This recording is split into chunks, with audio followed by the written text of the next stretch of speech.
detrimental to their health. And I feel like food stamps is very important. You have to keep it in place. There should be drug testing and job requirements for certain kinds of individuals. It's hard though, because you start to get into this racial, low income discriminatory situation, and there's always an alternate side to everything. You could say, I want to lower property taxes in the region. How do you do that without getting rid of some of the programs that people depend on? My nephew goes to a school that's specifically for autistic kids, that's paid for through our high property taxes. And if I got rid of taxes as a legislator, what do I cut? It's the same thing with food stamps. If you start to regulate who's allowed, who's not, who has to go through this, you have to do a urine analysis. You start to get into some very treacherous waters. You start to discriminate again.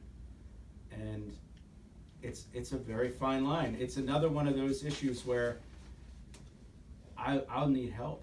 I need help to try to solve this, because I alone don't have all the answers. I need somebody to help me. We have to preserve the program.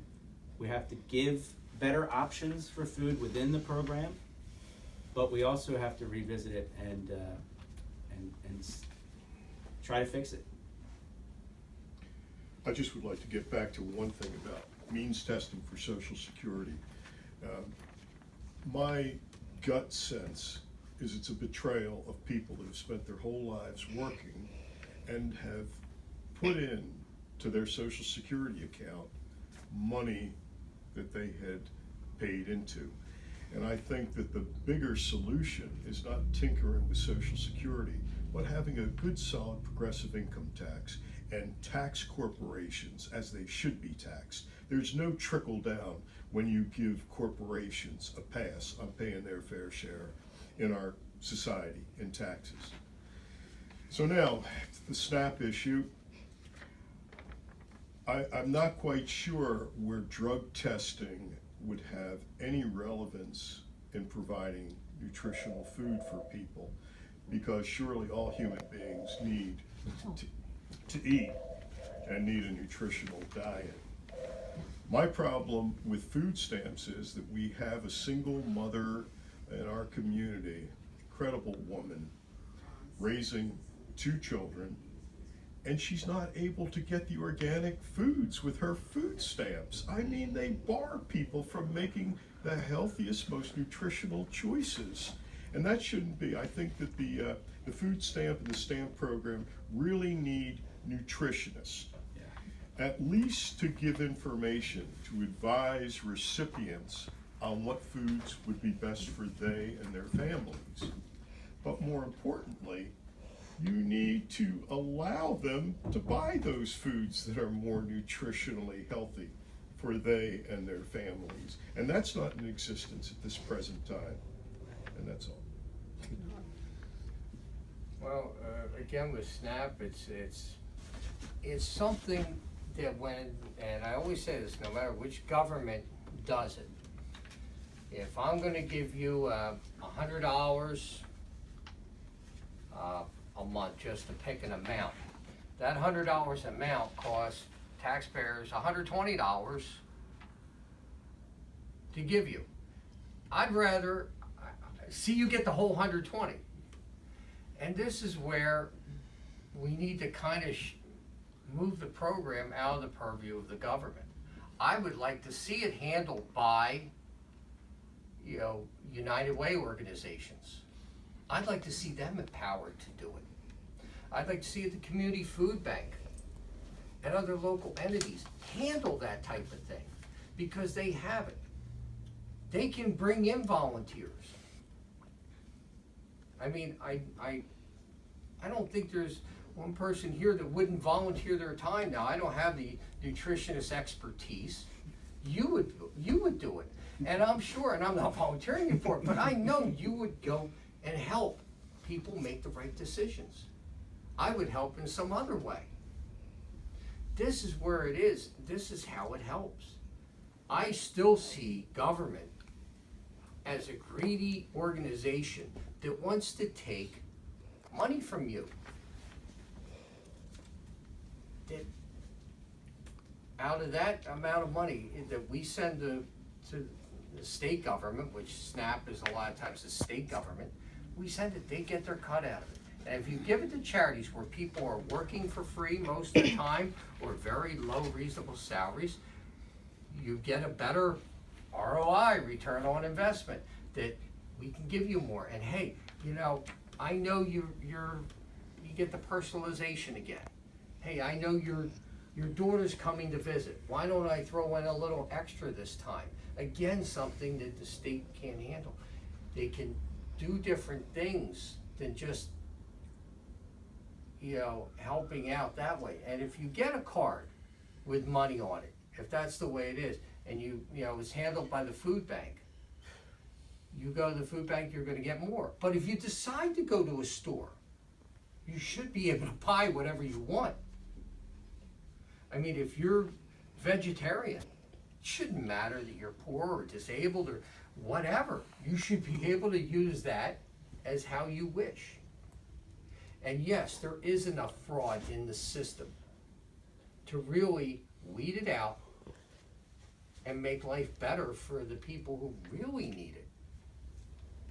That's another thing, and I keep saying Sister Jean's. I used to volunteer at Sister Jean's. I'd take the youth group from church over there a few times in the summer, and she was very tough on them. It was tough love.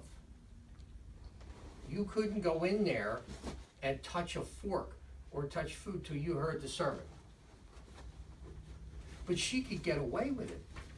And that taught things like self-respect and respect for others. Just imagine somebody like that being able to pick out fraud. She never turned anybody away. But she wasn't afraid to kick people out if you didn't follow the rules. That's kind of what we need. Again, I'm the type of person who thinks outside the box. It's a good program, but it can be better. And better, even better than just throwing money into it. We can do different things. That's what each one of us is running for. We want to do the best thing for as many people as possible, not just one person. All right, thank you. And for the last 10 minutes or so, I just wanted to open it up to anyone in the audience who would like to ask the candidates a question.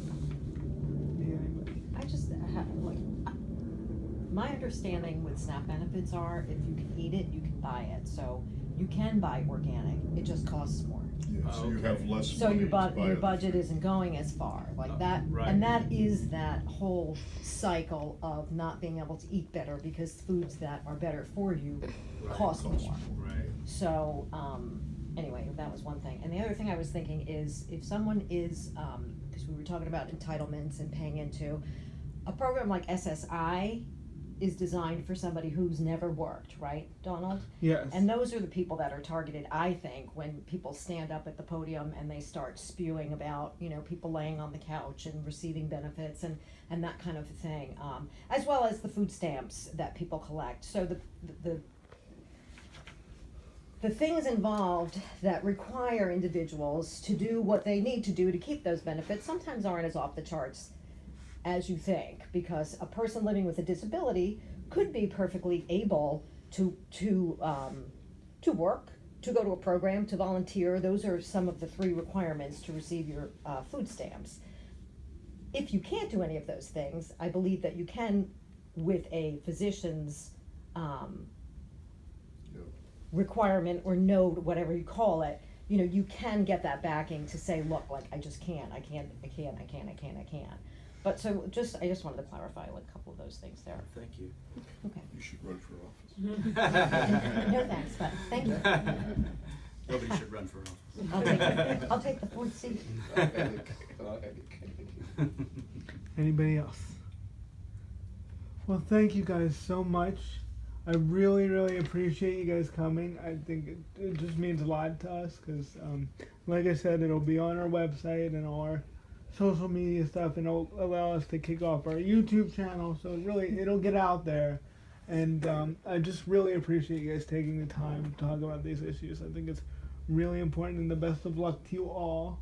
And like I said, thank you. I have so one much. more thing, Thank you. sorry, that I wanted to say, and always remember that disabilities are seen and unseen. So just because someone, doesn't have something that's visible to our eye, doesn't mean that they're not living and, Right. surviving with a disability each and every day. And actually, this is a good time to say 1 in 5 people have a disability. So if you don't have a disability yet, and so hopefully someday you will, because if you live long enough, you'll get it. You're gonna know somebody with a disability. So they're really universal issues, and they're really issues that affect us all and the people we love. So again, thank you all for coming. Thanks for having us. Thanks for the venue. Absolutely, and Come by got anytime. 1 week left to register to vote. Next Tuesday is the deadline, so if you haven't, please do.